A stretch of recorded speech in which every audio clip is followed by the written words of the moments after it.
मुख्यमंत्री देवेंद्र फडणवीस यांच्या हस्ते घरकुलांचं लोकार्पण सोलापूरमध्ये करण्यात आलेलं आहे। सोलापूरमधल्या असंघटित कामगारांना हक्काचं घर मिळालेलं आहे। पंतप्रधान आवास योजनेअंतर्गत 1348 घरं ही देण्यात आलेली आहेत आणि त्यापैकी काही लाभार्थ्यांना आज घराच्या चाव्यांचं वाटप करण्यात आलं।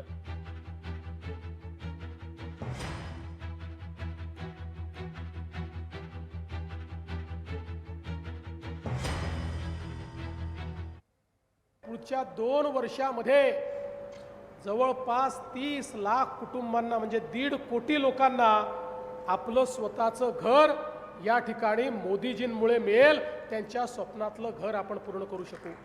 म्हणजे महाराष्ट्र हे पहिलं राज्य आपल्याला असं करायचं आहे की जे बेघर मुक्त राज्य आहे। कोणीच असं राहणार नाही की ज्याच्याकडे राहायला छप्पर नाही, ज्याच्याकडे राहायला घर नाही। आम्ही निर्णय केला प्रत्येक घरावर आम्ही सोलर लावणार आहोत।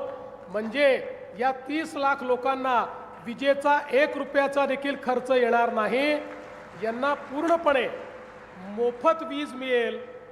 माननीय प्रधानमंत्र्यांच्या आवास योजनेच्या अंतर्गत 48,000 घरांचं नियोजन आपण केलं। त्यातले 25,000 घरं हे पूर्ण झाले। 20,000 घरांमध्ये लोक राहायला गेले आणि उर्वरित घरं देखील या ठिकाणी पूर्ण होत आहेत। आणि याकरता माननीय प्रधानमंत्री महोदयांनी जवळजवळ 1,000 कोटी रुपये हे आपल्याला उपलब्ध करून दिलेले आहेत।